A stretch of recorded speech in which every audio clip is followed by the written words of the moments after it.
Ce sujet, Y-Files, l'histoire de l'humanité est totalement fausse, mais au-delà de ce qu'on peut imaginer. Vraiment au-delà de ce qu'on peut imaginer. Qu'est-ce qu'il y a ici? Alors, l'autre jour, je suis tombé sur des images de Macron en train de jouer le coq devant l'armée française. En voyant ces images, je me suis posé la question, mais qui croit encore à ces bêtises? Et c'est là où ça m'a frappé. Et si tous ces films n'étaient pas là pour la manipulation des masses aujourd'hui, mais qu'elles servaient à fabriquer l'histoire du futur? Et si c'est le cas, depuis quand l'humanité manipule le présent et donc, inévitablement, déforme l'histoire qui est écrite dans les livres? Regardez-moi ça. Excusez-moi du terme, mais la petite tarlouse qui se fait prendre en photo avec plein de personnes qui portent des filets de pêche ou des trucs comme ça, en mode à se frotter, caresser, il veut se la jouer chef des armées, quoi. Regardez-moi cette blague. Regardez-moi, le mec, il voit un missile et il pense que c'est un truc à se mettre dans le derrière, tu vois. C'est et il se la joue. Il se la joue chef des armées, sans déconner. Qui y croit aujourd'hui? Un très petit pourcentage de personnes qui croient encore à la télé et à Père Noël, tu vois. Mais du coup, pourquoi on continue à partager ce genre de choses? Eh ben, figure-toi, ça m'a frappé en regardant ces images. Je me dis, oh les cons. Dans le futur, ok, ces images-là, elles vont rester. Mais l'opinion publique, pas. C'est et vrai, donc, dans le futur, ils vont dire Macron, le grand chef de guerre qui a tenu tête à la Russie et machin et truc. Tu penses qu'ils vont parler de ces histoires de cul à Macron? Évidemment que non. Ouais, ou de sa corruption, ouais. Tu vois ce que je veux dire? On n'entend pas parler des présidents du passé. Ils sont tous blancs, hein, ils sont tous parfaits, ils sont tous géniaux, ils n'ont pas de casserole au cul. Ou alors très minoritairement, tu sais, des petits trucs, etc., à gauche, à droite. Ouais, ceux qui dérangent l'histoire, ceux-là, par contre, dans leur colle des casseroles, même des faux, ça. Tu vois? Et donc, quand je vois ça, je me dis, mais comment le futur va voir le monde d'aujourd'hui? Et ils vont se dire, la méchante Russie qui a agressé l'Europe et Macron, le grand chef de guerre, regardez-le comment il est. Et ils vont montrer ces images-là. Et les gens du futur, ils ont ces images-là. Mais ils auront personne de cette époque-là pour leur expliquer à quel point tout ça c'était un cirque. Tu vois ce que je veux dire? Et c'est comme ça qu'on fabrique une histoire et c'est comme ça qu'on finit avec 80 ans après la Deuxième Guerre mondiale, avoir supprimé totalement la Russie de cette histoire. La Russie que sans elle, on serait tous en train de parler allemand. Je dis ça, je dis rien. C'est vrai. Tu vois? C'est pas les États-Unis qui ont sauvé l'Europe. Les États-Unis, ils sont venus pour ne pas perdre la main sur l'Europe. Parce que s'ils sont venus, ils sont venus vite parce que la Russie était déjà en train de venir de l'autre côté. Alors, ils sont venus à la bourre pour essayer de sauver le plus de terres possible. Parce que comprenez bien que ceux qui finançaient Hitler, c'était les mêmes qui étaient aussi proches des gouvernements américains, etc. On laissait les Ford, les JP Morgan, etc., les Rothschild. Ouais, c'est pour la délimitation, tu vois, pour être plus proche, pour que pas toute l'Europe se trouve sous les communistes, quoi. Voilà. Parce qu'évidemment, s'ils étaient arrivés, si c'est eux qui venaient libérer, par exemple, Paris, etc., évidemment, les forces politiques qui seraient arrivées au pouvoir en France, ils diraient, l'Union soviétique, c'est le meilleur au monde, il nous faut un régime comme ça, c'est des héros et tout. Donc, forcément. Et tu sais quoi, je m'interroge plus que ça. Oui. Tu vois, Napoléon. Tu te rappelles de l'histoire de Napoléon, qui est certainement, c'est le mec, je crois qu'il est plus connu du monde que Hitler, même. Ouais. Possible. Napoléon, c'est genre, Napoléon, incroyable. Je sais pas, mais ça se joue, ouais, ça se compare. Voilà, okay. Ça se joue. Et quand tu regardes l'histoire de Napoléon, c'était juste un petit soldat. Tu vois? Et comme Macron, c'est juste un petit monsieur qui est pas grand chose. Il a raté 2 fois son entrée à l'école normale supérieure, machin, etc. Bon, bref. C'est des gens pas grand chose. Mais peut-être que ces gens-là, ils étaient choisis par les forces économiques, politiques de l'époque pour prendre la tête de quelque chose et aller faire des choses. Et autour de ça, on a créé un mythe. Et il y a tout un mythe, parce que c'est bien de parler de l'histoire, parce qu'actuellement, on n'a pas le recul sur l'actualité. Mais on peut avoir le recul sur l'histoire. Et les grandes guerres qu'a fait Napoléon partout, il a roulé comme sur du beurre sur toute l'Europe au début. Tu te demandes, mais attends, c'est quoi cette histoire? Il est où la position? Ils sont où les autres armées, etc. Il a commencé à avoir des problèmes seulement après la Russie. Ouais, comme Hitler. Voilà. Et là, tu vois, je me suis réfléchi, mais c'est drôle quand même cette histoire.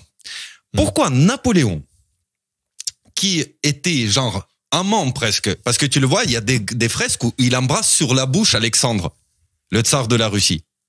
C'était des mecs, ils étaient proches comme ça. À mon avis, ils étaient pareils. Non, ça c'est aussi, attention, non. Ça, les leaders politiques russes, ils avaient malheureusement, ou heureusement, je sais pas, mais cette tendance à s'embrasser sur la bouche. Moi, j'ai vu plein de vidéos. Non, si tu veux que je te montre. Russe, ils te diront que c'est bizarre, que même ce que faisait Brejnev, c'est bizarre. Tu vois? Ok. Vas-y, continue à dire, je vais te trouver un truc, moi. Voilà.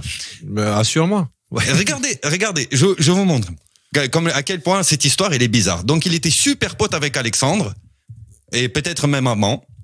Il y a plein de mobilier, plein de petites choses du quotidien sur lesquelles il y avait des images justement d'eux en train de se serrer la main, de faire les trucs ensemble. Mais c'était les meilleurs potes au monde. Et du coup, lui, à un moment donné, juste pour une histoire d'embargo ou sur la Grande-Bretagne, il décide apparemment de faire la guerre à la Russie.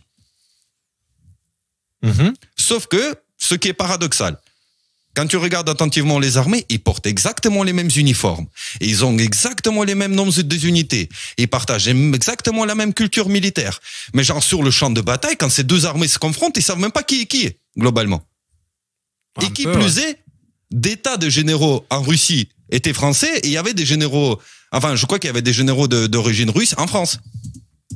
Bref, c'était... Et du coup, la capitale de la Russie, de Alexandre, elle était à Saint-Pétersbourg. Et ils ont fait la guerre à quoi? À Moscou. Donc, aujourd'hui, les historiens s'interrogent, est-ce que c'était une véritable guerre entre ces empires-là, ou est-ce que c'était une alliance des deux pour faire la guerre à une troisième entité, qui était la Moscovie, et qu'à un moment donné, après, peut-être il y a eu un coup de Trafalgar de la part des Russes, et que au final, ça c'est pas l'histoire, il s'est passé comme il s'est passé. Mais c'est un truc de fou. Quand tu réfléchis, il y a aucune cohérence dans cette histoire quand tu la regardes en détail. Mais il y a aucune cohérence dans l'histoire tout court. Déjà, je rappelle que on ne sait plus d'où vient la civilisation. Jusqu'à il y a pas très longtemps, on nous disait que c'était les Sumériens les premiers qui étaient là il y a 6000 ans à peu près.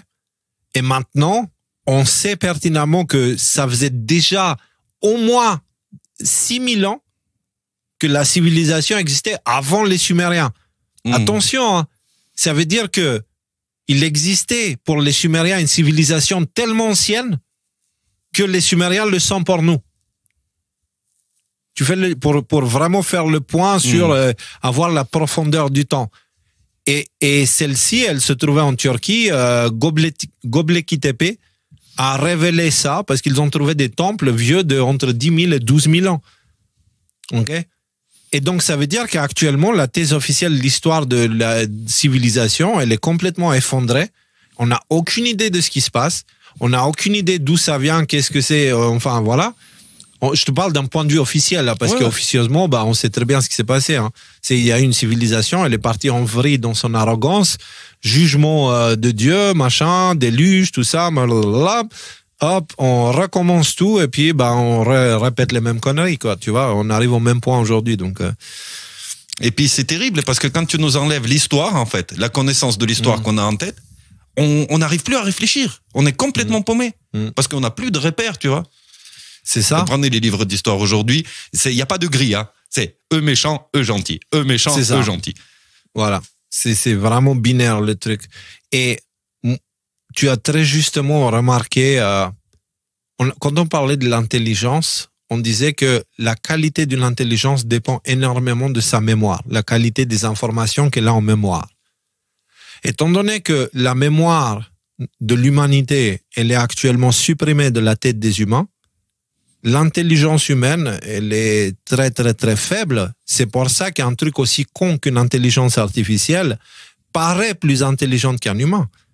Mais rends à l'humain son histoire, la vraie, et tu verras que l'intelligence artificielle, c'est un poil dans l'anus, quoi, tu vois, comparé à l'intelligence humaine. Ce n'est pas comparable. Et donc, moi, je voulais parler de ce sujet-là parce que je me dis, vu à quel point les nouvelles sont fausses aujourd'hui, mais que malheureusement, ce sont ces nouvelles-là qui sont retenues par l'histoire, je me dis, mais laisse tomber l'histoire. Déjà, il y a 80 ans, on ne sait plus ce qui s'est passé. Tu vois.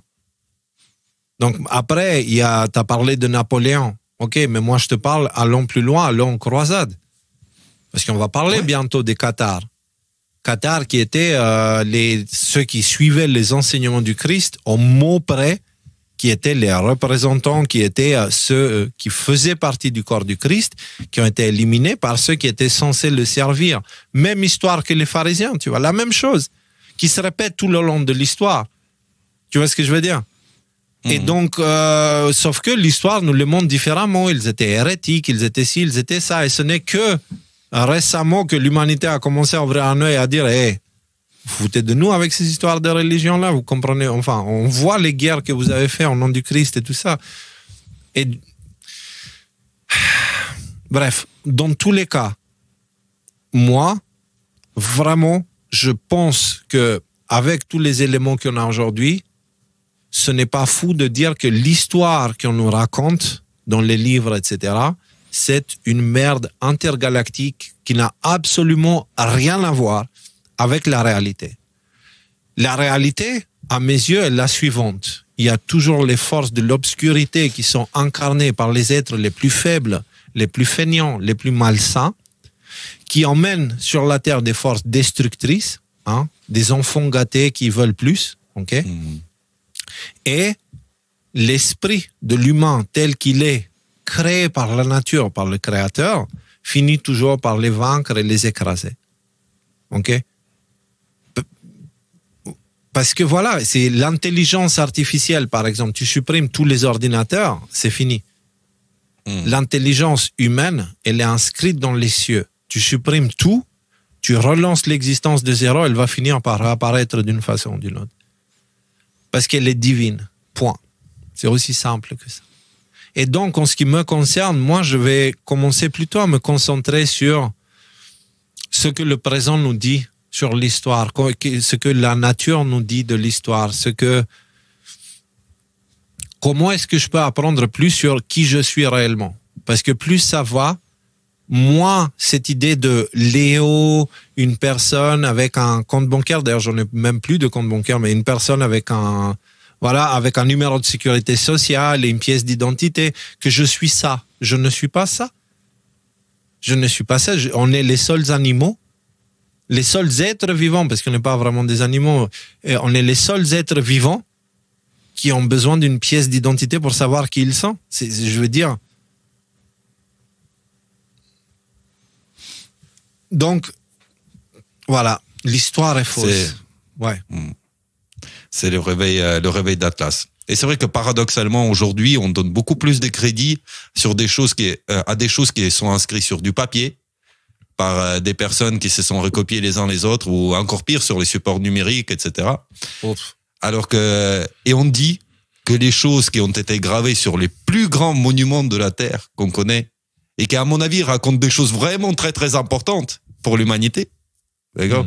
Ils disent, mais ça, c'est des histoires à la con, franchement. Ça, c'est juste leur croyance. Oui. Les gars, ils ont bougé des blocs de plusieurs dizaines, voire centaines de tonnes, juste pour inscrire des conneries dessus. Tout à fait, messieurs.